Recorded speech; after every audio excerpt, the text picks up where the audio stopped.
Hi, everyone. I think we're ready to get started. I'm Eudora Struble. I use she, her pronouns. I work at Wake Forest University in Winston-Salem, North Carolina, and I'm Assistant Director for Technology Accessibility. I'm a white woman with dark blonde hair and am wearing a black shirt today. One quick note in response to several questions that were asked in the last session. We have made the slide decks available for viewing from the links on the conference site, with the exception of the keynote. And currently they are set to view only, but and we have the plan to keep them up through mid next week. But given the interest from attendees that we've already heard, we will check in with presenters, and if they're agreeable to sharing longer and or allowing downloads, we will update the links to reflect their preferences. So check back on those maybe next week early and see if they're available for download. So another quick few housekeeping items. This session's being recorded and will be shared after the conference. We have professional captioning services during today's session. You can access the settings and turn captions on or off for your own view in the Zoom menus. Please use the Q&A feature to post your questions. You'll have the option to post anonymously if you prefer, but we would really love for you to use that Q&A so we can keep track of the different questions that are coming in. And if you prefer to ask your question out loud, let us know that in the chat and we'll unmute you. And if you have issues with Zoom, please let us know in the chat. We have someone monitoring who can try to assist you. And you can also email tap@wfu.edu. That's TAP@wfu.edu for some support there as well. So this next session will address the seemingly ever-growing area of social media. Our colleague, Kara Gaulrapp, will share important information with us on social media and accessibility. Kara is a longtime advocate for digital literacy and inclusion. Currently, she is the Senior Web Accessibility Analyst at the University of Pennsylvania. At Penn, she heads its Web Accessibility Initiative and manages the compliance of its digital spaces and tools. Before Penn, she worked for EdTech startups and other mission-driven organizations in various development and creative roles. Kara, thank you so much for being here. Hi, thank you so much for having me. I am going to go ahead and share my screen. And if somebody can let me know if it all looks good, we can get started.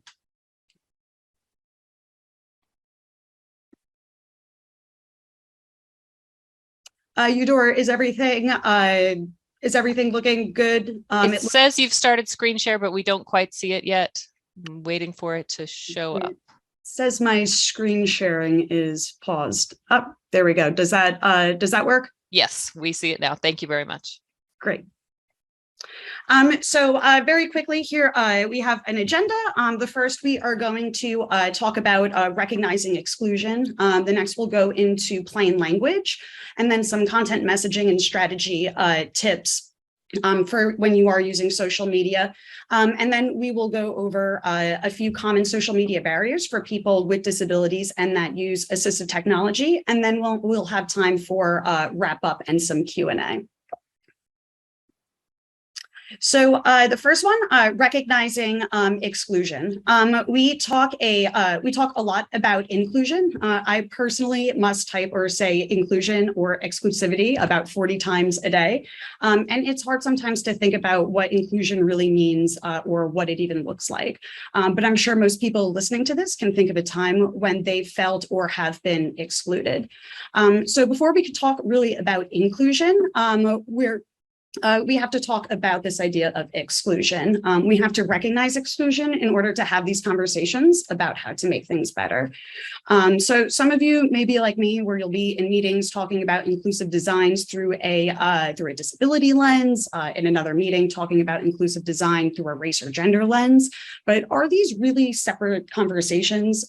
Exclusion is what makes all of this the same conversation. When we can look at our own experiences of being excluded, and when we make space to listen to other stories of others' stories of exclusion, it can help shift our thinking and to make room for empathy. So I don't know what it's like to be a screen reader user who tries to load up a web page to make a date night dinner reservation, only to be told that I can't do this. But I can look to my own life experiences, to those moments of exclusion that I faced.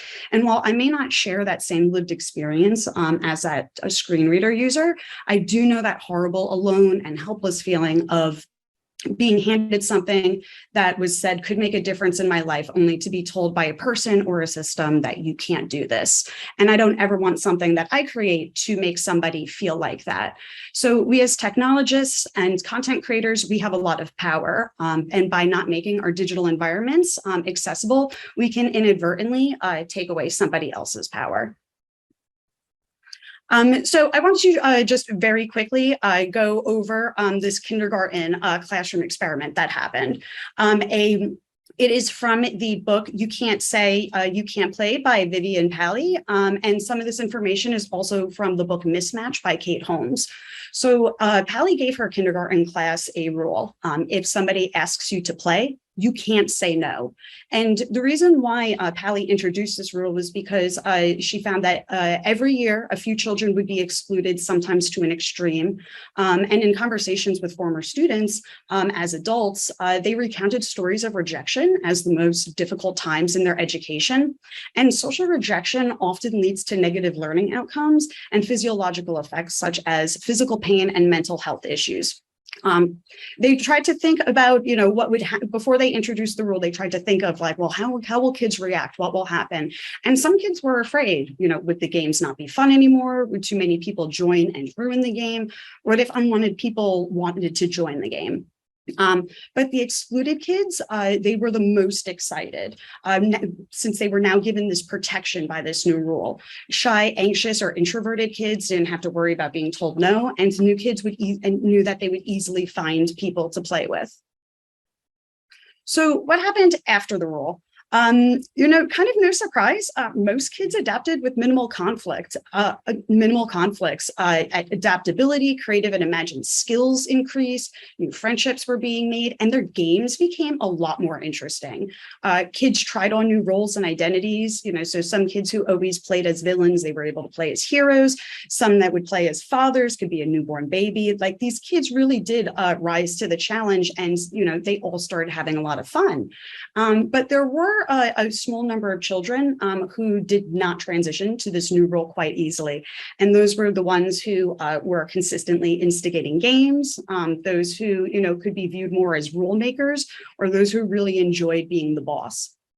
And one of the things that Pally writes about this is she says that equal participation is the cornerstone in most classrooms. This notion usually involves everything except free play, which is generally considered a private matter. Yet in truth, free acceptance in play, partnerships, and teams is what matters most to any child. So now let's talk a little bit about social media. So social media is for real people. People use social media to communicate, share, interact, learn, and network. But some people can be left behind, such as folks that have physical disabilities, cognitive disabilities, or technical. Folks have varying levels of technical and digital literacy skills. And as well as some folks in aging populations.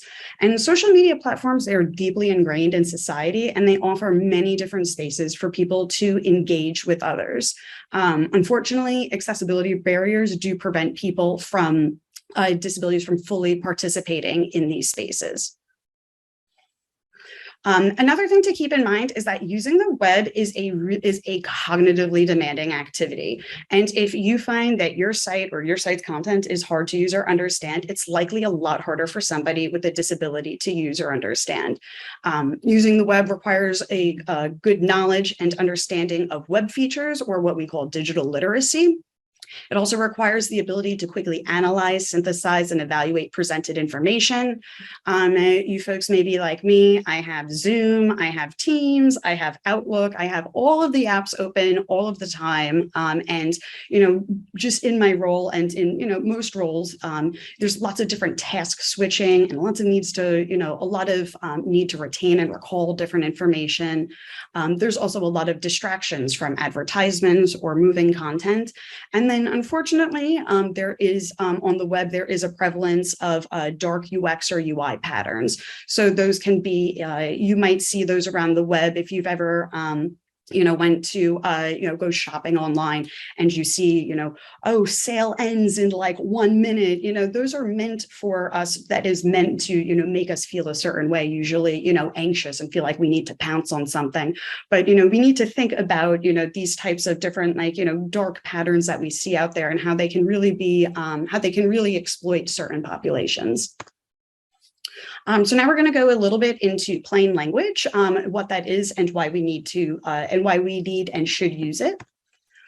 So plain language is the user experience of information. When we use plain language, it enables our users to find what they need, understand what they find, and use what they find to meet their needs. And I really want to emphasize this, this find bullet point. When we're writing things, whether it's for an employee handbook, it's web content, a lot of the times we are giving directions to users on like how to expect to find information across our sites. So we want to make sure that when we are putting any type of electronic content out there, that we're doing so in a way that we are reinforcing to our users what they can expect and how they can expect to use our products and our tools. And people need plain language for a variety of reasons. The first and most important is that we all read with different degrees of literacy and fluency. We also do not always read carefully or at all, sometimes, especially on the web. We also need plain language because some people have cognitive language and learning disabilities, but also some folks may have a visual disability that does affect reading. Plain language creates conversation, and some tips that you can use for writing in plain language is write for action. So when we write for action, verbs are they're the fuel of our writing. Usually the best tense of a verb to use is the present tense. It's also important to write like you talk. A lot of times, we do take on a little bit more of like a casual nature when we talk, but I like to reinforce that it's a good reason to carry over that that type of casualness into your writing is because typically it is usually a little bit easier to understand and it makes it more interesting to follow. We also want to use short and clear sentences. And it's also important to choose words that are common and easy to understand. Sometimes, depending on our site content, we may have very technical terms, and it's okay to have that. Sometimes we have very technical audiences, but a good thing to do is when you find yourself using a lot of those technical terms, consider maybe putting a glossary either on the page or somewhere on your website. So for users who aren't necessarily as familiar with those words, they can still find meaning for that. We also want to use inclusive language where possible and whenever possible. There's a really good resource called the Conscious Style Guide that I personally like to use. They have different types of categories, whether it's how to relate to age, religion, but sometimes they also will collect articles about what's going on in current affairs and everyday life, and they'll post articles and resources on how to talk about things like that and how, because all the language that we use and our words matter. We also want to avoid any type of ableist language like I stand with or things like, check out this insane post. We want to avoid any type of word like that. And we also want to avoid clickbait titles. And this is especially important if you're sharing any type of research or scientific data. A lot of folks don't click on, a high number of links shared on social media. They're not even clicked.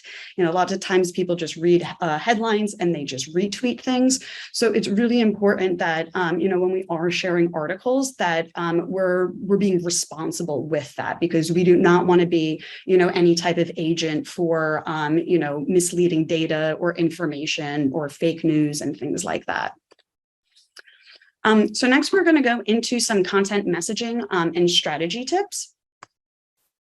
So this may seem like an obvious one, but make sure that when you are reviewing your accounts, that you have good contact information present on all of your social media accounts. On Twitter, You can put in your city. You can give a link, and you also have room for text in your bio. And then on Facebook, they give a little bit more information. You can actually put in a map, your hours of operations and things like that. But it's important to have contact information there, email addresses, phone numbers, or something like that. So just in case somebody does have an issue with the content, or if they don't know where to go for help, there's information right there for them to contact you. The next is we need to consider how all of our content is going out. Our content should live in multiple places. And one of the reasons why this is important is because not all platforms, especially social media platforms, are created accessibly. So if we're going to be tweeting something, it should also, and we should have a link to it on our website. And if this type of information, depending on what type of information it is, for instance, I have on the screen here a tweet, a Facebook post, and an email, and they are all announcing UPenn's new president. So things like this, we'll get an all-staff email about. But there's also I can still find that same information on our social media pages and also on our websites. The next is write for your audience. You are rarely, if ever, your audience. Your boss is likely never going to be your audience. So before you're starting to put content out there, really think, who are you writing this for? As a content creator myself, sometimes I fall into the trap of, I'm like, I want to write this helpful accessibility, article, and I put in a lot of technical information there that probably only makes sense to somebody who does this full time. So, I have to reevaluate and be like, okay, no, I'm writing this article because, for the audience of people who are learning accessibility. So I can't just, dive too into the weeds with it at that. So when you are trying to figure out who your audience is, there's a few things that you can ask yourself. One, who is it? So is this going to be all of your university's community, or is it going to be a specific, set of researchers within your university? What does your audience already know about the subject? For instance, freshmen have never registered for a class before, but seniors have registered for a class before. So, is there additional information that we need to give for freshmen or first-year students in order to help them along in a registration process? Another question is, what does my audience need to know? Things like deadlines. Are there certain contact information that they may need? What questions will my audience have? Where do I register? Where is the event? You'll also want to ask yourself, what is the best outcome for your social media post, and what do you need to say to get that outcome? And then the next is, what is the best outcome for your audience? And again, what do you need to say in order to get that outcome? So we do have some general content tips. The first and foremost, keep it simple. The less words we can use and the more concise we can be, the better.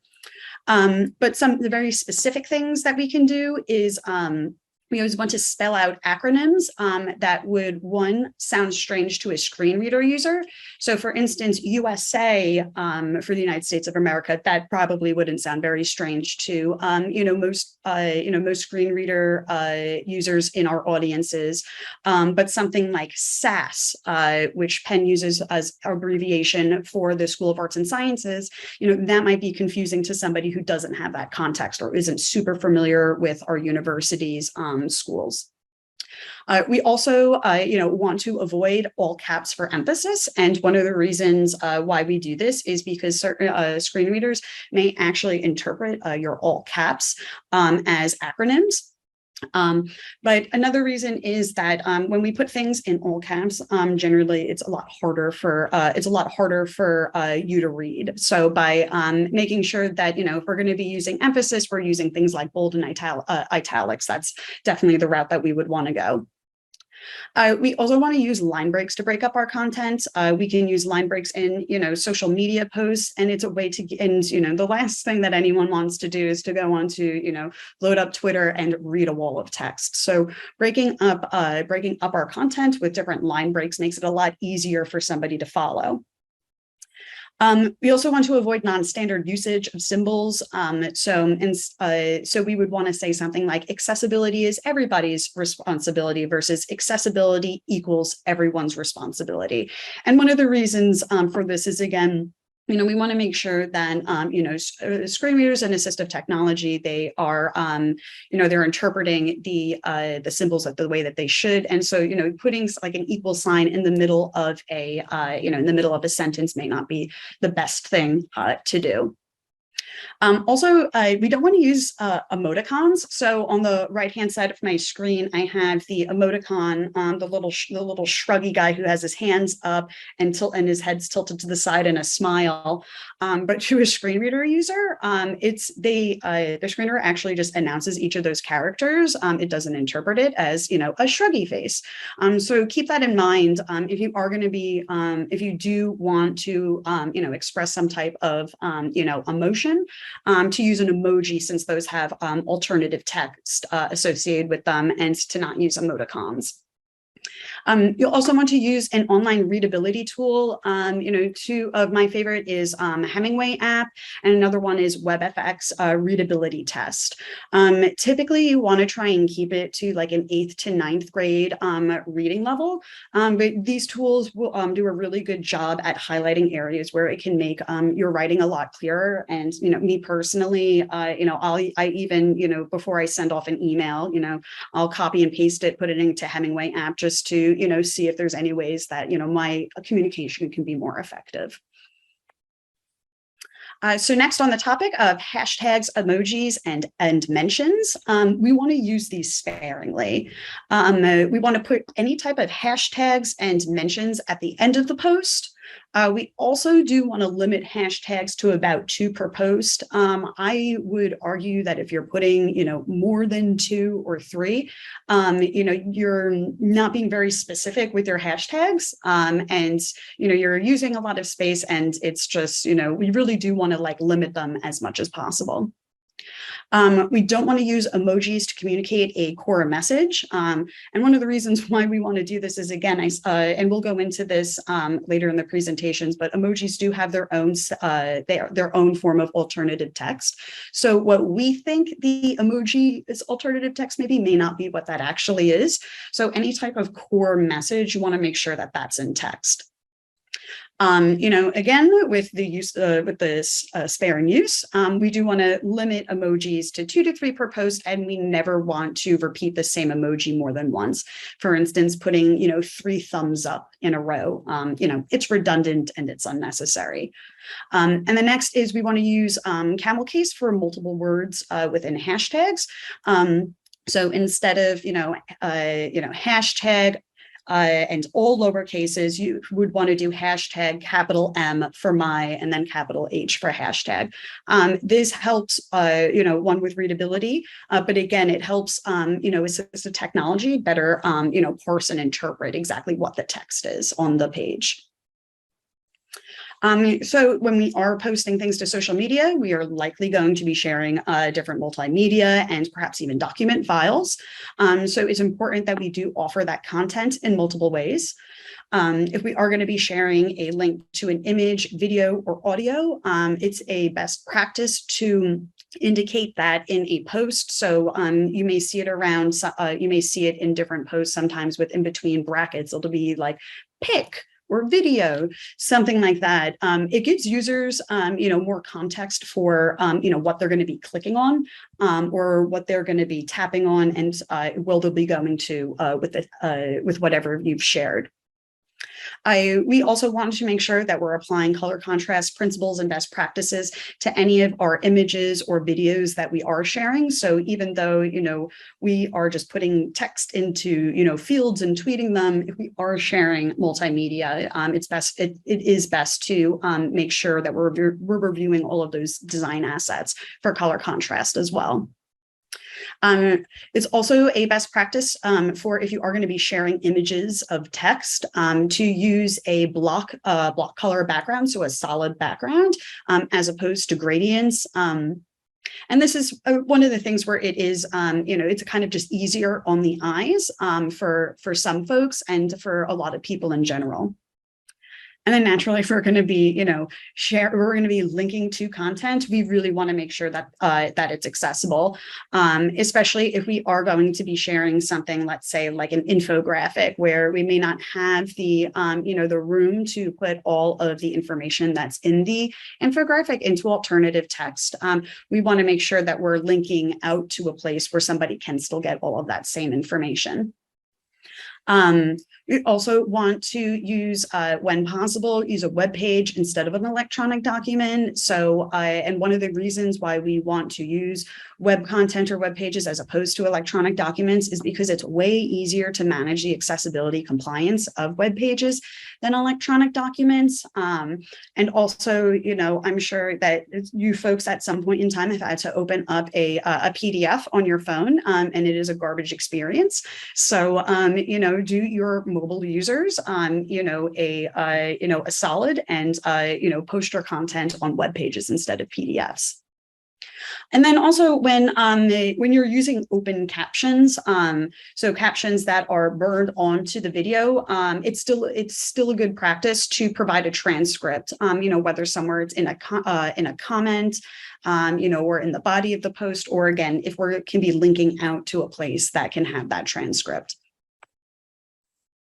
Another good tip for content strategy and messaging is to write in what I like to call bite snacks and meals. And the reason why we do this is because people don't read, and also too is for time purposes. So for example, a bite would be considered the shortest possible, information. So you can think of that as a, as a headline, to a news post. So on my screen here, I have two pictures up. One is a screenshot of a tweet that Penn posted with a link to an article, and the headline is highlighting gender and race is effective when questioning, when requesting career help. And there is, and then the post to go along with it says that researchers at the Wharton School found that people are significantly more likely to offer career help to women and racial minorities when help seekers explicitly mention their underrepresented identity in requests. So so the actual content of that post there, the researchers at the Wharton School, that would be considered the snack, right? So it's a summary or enough information that someone is for somebody who's familiar with the topic. And then the meal would be the actual link out to the full news post. So that has the full details or the full instructions.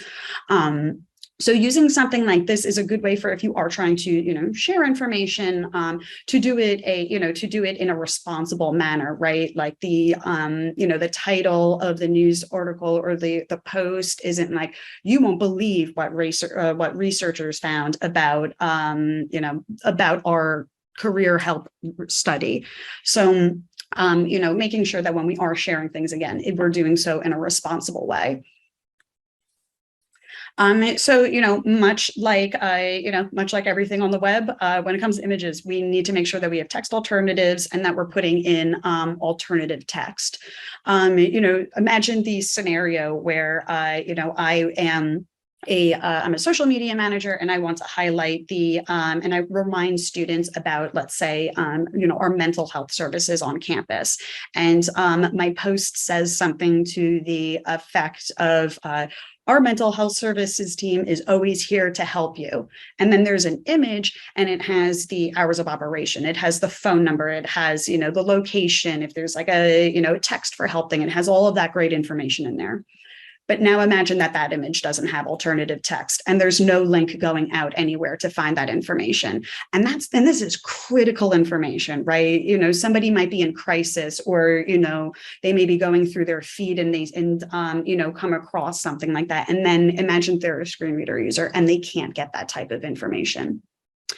So for some, general tips for making these text alternatives, obviously we want to use any type of alt text functionality that the social media platforms have.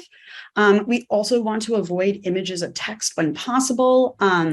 But, again, if we do have text on our images, we want to make sure that same text is, reiterated in the alt text or, ideally in the body of the post. And a lot of social media platforms now, they are coming, they do have the ability to automatically generate image captions.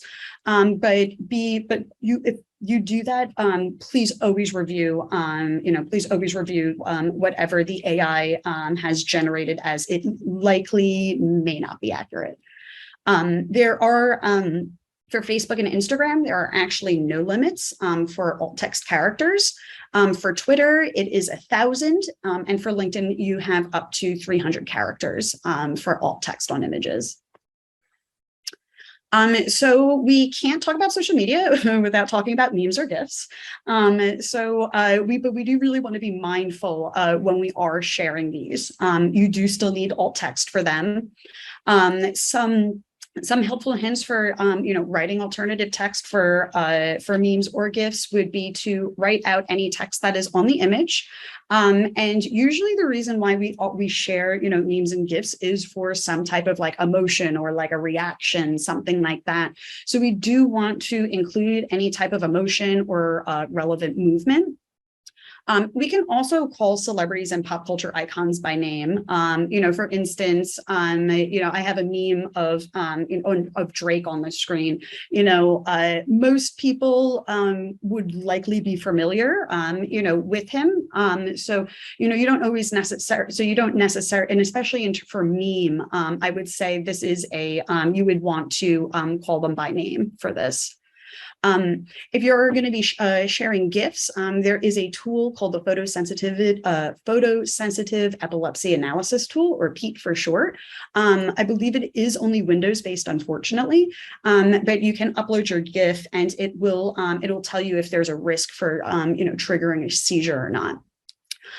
So again, I do have a meme of on the right hand side of the screen, and an example alt text for this could be where I'll say the meme format. So meme format is Drake Hotline Bling. In the top frame, Drake is wearing an orange puffer jacket with his hand in front of his upset face to show disapproval of the text on the right. The text says posting memes, GIFs, and photos without alt text. In the second frame, Drake is smiling and pointing to the text on the right. The text says, writing a brief description of the image as alt text so everyone can enjoy it. A lot of times too, we'll be sharing information out through the form of infographics. So you may be asking yourself, well, where do these long descriptions live? So you can put it, long descriptions should live in multiple places. If you have room in you can put it in the alt text field. You can also put it in the body of the post. You may see this sometimes on social media as in brackets ID or image description, and then it'll go into the description of the image. We can also do an external link to the to accessible content. We can also put it in a comment directly below the post, is also a common thing that folks do. One thing just to quickly touch on the automatically generated image descriptions. There is a quote from Chancey Fleet from the New York Public Library, and they say that, "I worry that automated image detection in social media is deployed with a vigor that is not commensurate with its effectiveness. I worry that people who have read in the press that we have image descriptions on platforms imagine that it's much more effective than it is, and they may be deterred from contributing their own actually meaningful, vivid image descriptions," right? So like these, AI is not perfect. And you also have to consider, what the sources this AI is being trained on to determine what these image descriptions, are going to come up as. And while there are going to continue to be a lot of advances in that, we cannot say with 100% certainty that what the AI is going to generate for us is going to be meaningful or accurate. So it's so important that just because social media platforms do have the ability to come up with automatic alternative text, we still need to review all of it for accuracy. So we do have some I'm going to talk a little bit about the different types of accessibility features, across Facebook, Instagram, and Twitter. So the first one up is Facebook's alternative text. So they have Facebook introduced automatic alternative text, or AAT, in 2016, and it has made multiple advances in 2021. But again, even though it will generate text for you, it's still super important to go in and review it for accuracy.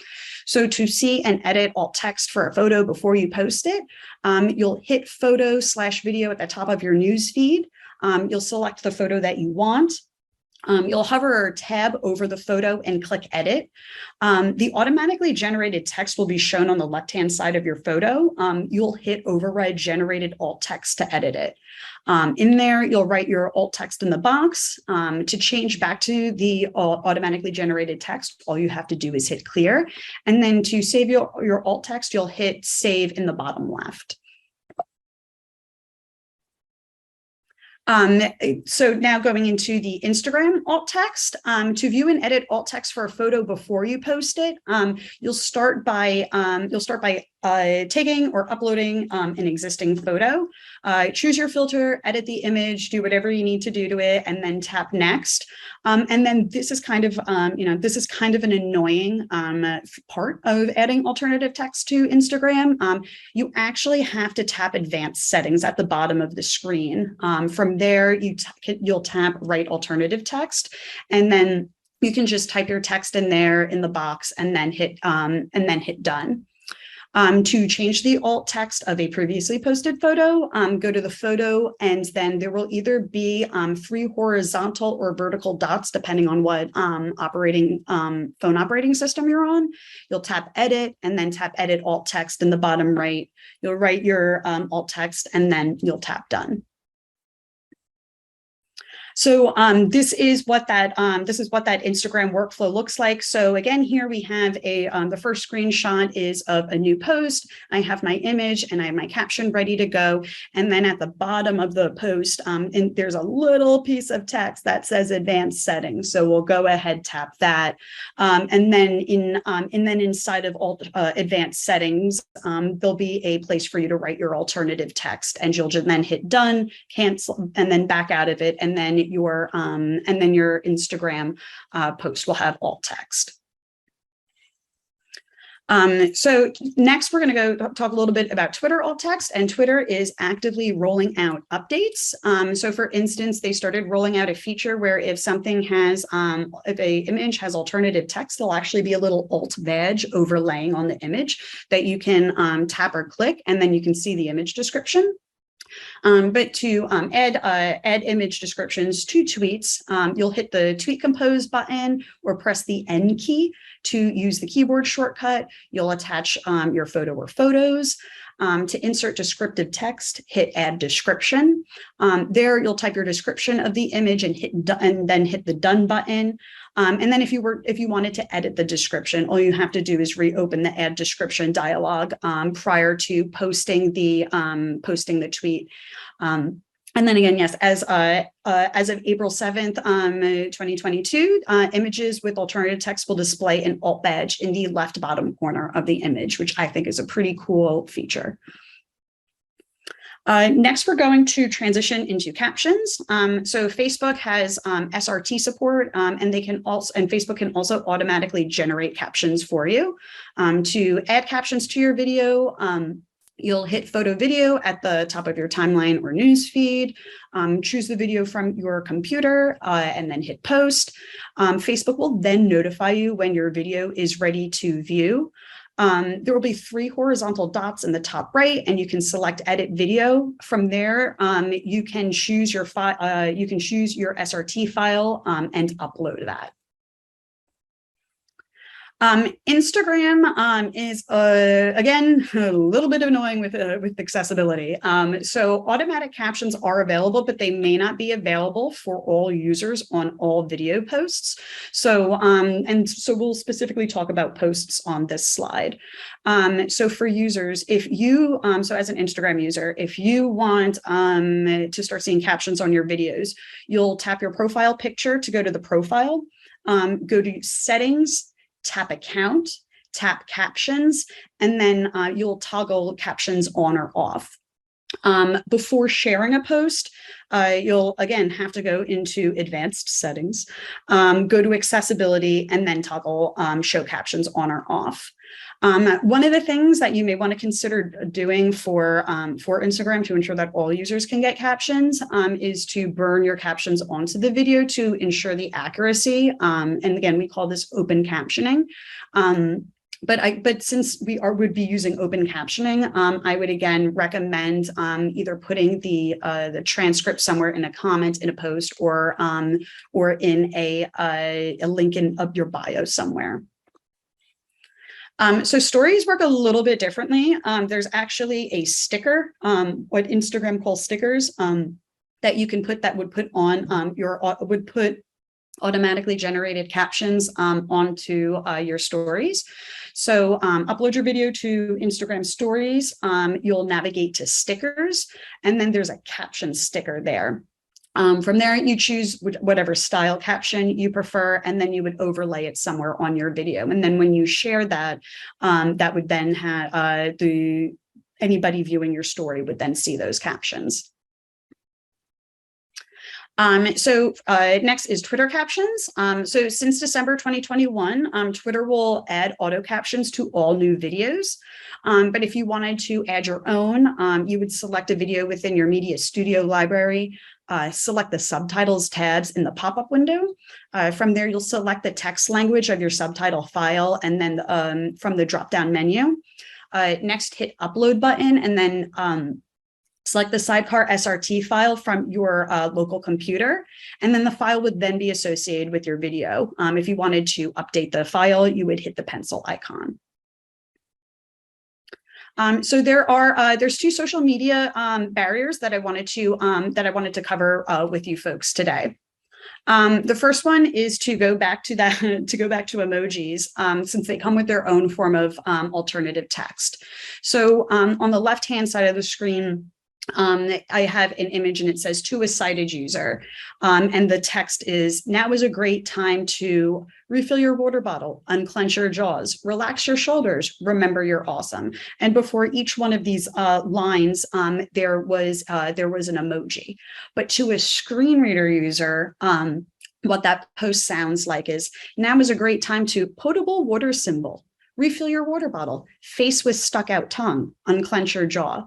Woman in a steamy room, light skin tone, relax your shoulders, unicorn face, remember you're awesome. So keep that in mind when we are using emojis that, like, again, they do have their own alternative text. So make sure that we're using them appropriately, and that if they were to be read aloud to a screen reader, that they make some form of sense. The next one is, some of you folks you may have seen this in, it's pretty popular on Twitter and on Instagram. We have the ability to use different what's called like keyboards. So for instance, on iPhones, it's like when you hit the, when you hit like the little world icon, the emoji keyboards appear. So there are other types of keyboards like that. And there's been a very bad practice of people using these different keyboards to distinguish text, because I think people think that they are fonts, but they're not fonts. They actually have their own semantic meaning. So I'm actually going to play this tweet that Kent Dobbs posted. If for some reason the audio does not play, if someone could type into the chat, that would be great. So I'm going to go ahead and play this video. Mathematical sans serif italic small t, mathematical sans serif italic small h, mathematical sans serif italic small 1, mathematical sans serif italic small n, mathematical sans serif italic small k, it's mathematical script small c, mathematical script small u, mathematical script small t, e2, mathematical sans serif old small t, mathematical sans serif old small r, And I won't play the whole thing, and the audio might be a little low, so I'll make sure that I drop the link to this tweet in here after we wrap up. But basically, every time it comes, a screen reader comes across one of these different symbols, it'll say something like mathematical sans serif h, which means absolute, which is complete gibberish to a screen reader user. So again, be very mindful, of these keyboards. Don't use them unless there's an actual reason to use them. For instance, if you are for whatever, for whatever reason, sharing mathematical equations, in your tweets. Mathematical sans fold small one mathematical. All right. So now we are going to go into wrap up in Q&A. So before we close, I just want to share a few closing thoughts. The first one is accessibility has technical requirements, right? I can go to the WCAG, I can, go to any checklist and I can test, I can test accessibility against certain things. But usability has human requirements, which is a lot harder to test for. It actually requires, talking to humans and gathering feedback. And users decide when something is easy to use. We as creators, we can put our, assumptions out there, sure, but it's only by talking to real users will we know when something is easy to use and if it has met a, that human requirement. The next is that not all platforms are created equally. And this is especially important if you're using social media as a recruiting tool, as 84% of organizations are doing. So with 20% of the population, estimated to have a disability, and with known barriers on social media platforms and different social media sites, we need to make sure that we're, posting this information in a way that everyone can find it. So again, it's important to make sure that our content lives in multiple places. The next is that someone won't always alert you to your social media's accessibility issues. And that could be because they don't know that you have one, right? If you're sharing, an image that doesn't have alt text, someone may not know, that they're missing important information. And that goes into, if you don't make your posts accessible, you likely won't know if your users missed your point. And the last is disability representation matters. It's important to, whenever we're sharing content, consider, when we're putting pictures out there, consider the people that we're putting, in those pictures. When we're hiring people, right, maybe consider, partnering with an organization that specializes in hiring people with disabilities. So, our words matter, the things that we put out there matter. And we want to make sure that, whatever we are putting out there, it's as inclusive as possible to as many people as possible. So with that, I am going to stop sharing my screen, and I am happy to answer any questions that may have come up. Thank you so much, Kara, for that. That was such a wealth of information. We really appreciate it. We did have a couple questions come up just asking for links to the conscious style guide that you mentioned, and I posted that in the Q&A for folks. And someone also asked about a website that lists the alt text for each emoji. So I posted where I go, which is Emojipedia. I wasn't sure if you had a different place that you go for that. I think that's a fine resource. Usually when, my resource is Google, I'm like alt text for emojis and whatever the first two resources pop up. So, I would say that that's probably a good one. And then thank you for posting the link to the conscious style guide. They also have a great newsletter too, by the way. It's that and A11 Weekly are the only two emails that I look forward to getting. Thank you for those ideas. I will go subscribe to those as soon as we're done here. I did have a couple of questions. Can you recommend resources and maybe two of the things you just mentioned are these, but we know social media is always updating. I mean, Twitter just added that feature with the alt. We know they're always adding features and sometimes shifting things to be less ideal or more ideal. Is there a good way to keep up with those social media platform changes? Yeah, absolutely. So a lot of the, so for instance, I know like Twitter and Facebook and Instagram too, they have, so while they have their own like individual social media accounts, typically their accessibility teams also have social media accounts as well. So Twitter's is at Twitter A11Y, I believe. So I would say that, I would follow those accounts just because it can be it can be a little hard to, remember to, check the developer blog for Instagram and Facebook. But one of the reasons too that I like the following these social media's accessibility teams is because it's also a really good way to kind of like voice frustrations or issues or feedback to them directly.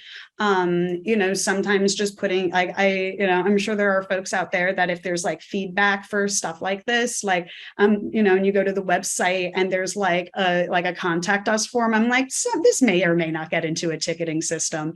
But by tweeting at somebody, then you can see if others are having those same issues, or can light like a fire under them if it is like a pressing issue. So I would say the best way to keep up with all of those types of changes would be to follow the different accessibility teams at those companies, their social media accounts. That's great. Thank you so much.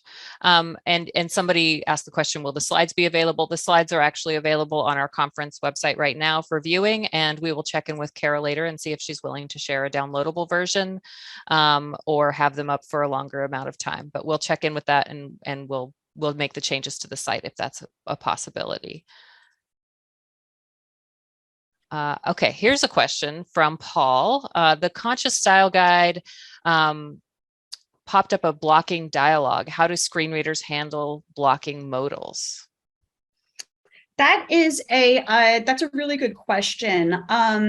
I would imagine that is dependent on I would imagine that's dependent on a few different things. So I'm not sure if one of the things that would be, helpful without knowing a screen reader. One of the workarounds that I've heard is if there's a way to toggle the reader mode or outline mode. So that way it basically is stripping out different CSS and JavaScript and things like that. So I'm sure that there might be a screen reader user out there that can definitely answer that a workaround better for that. But off the top of my head, that's usually my go-tos to see if there's a way to just disable all that stuff, because usually those blocking modals, it has to do with CSS styling and things like that. So if you can strip that out, it's typically not an issue anymore. Thank you for that. And it's definitely outside of the particulars of social media. We have a session coming up this afternoon that's going to talk a little bit more about HTML and ARIA. So please stay tuned for that. And maybe they'll go into a little bit more on that.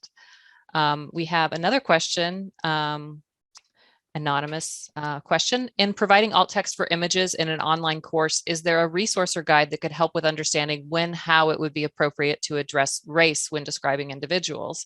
Representation is important, and we are trying to understand how to communicate appropriately for all learners. Sure. So definitely.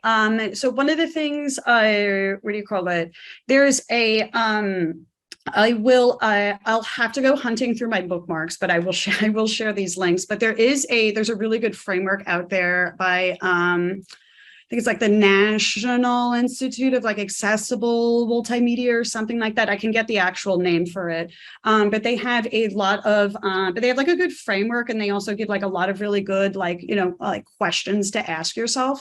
So, representation is important, but I also think it's only important to include information that is relevant. And if it's if it's, think about what the context is, right?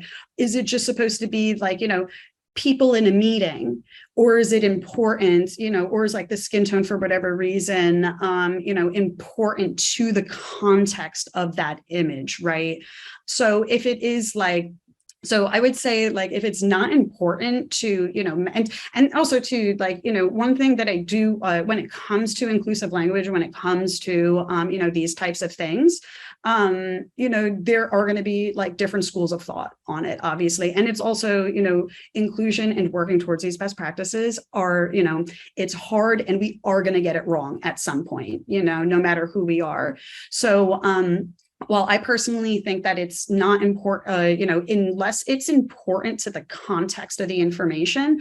I personally wouldn't include, physical descriptors. I would consider that as like a physical descriptor of somebody, right? Like I'm not going to mention somebody's height or weight. And if race isn't particularly important to the context, I likely wouldn't include that. And then I'm seeing some resources come in, and yeah, there's a lot of really good stuff, like, out there. But yeah, I think the biggest thing is, think about what the context and purpose of the image is, before we start sharing physical descriptors. Thank you for that. And somebody shared in the Q&A, and I'll put it in the chat as well, the APA Inclusive Language Guidelines. And hopefully you all be able to get access to that. Thank you so much, Kara. We know we kept you longer than we promised. So, but we're really grateful for the wonderful information and for you helping us all make our social media engagement more accessible and bolster our inclusion. As a reminder, Kara's shared her slides, and they're available on the conference schedule site. And we want to thank everyone for joining us this morning. We're going to take a break now for lunch or rest or pet wrangling or whatever you have going on. We'll keep the webinar session open, but we'll step away until we welcome you back leading up to our next session at 1 p.m. Eastern time. And we'll talk to you all then. Thank you again, Kara. We really appreciate your presentation. And thanks for having me. Thank you so much.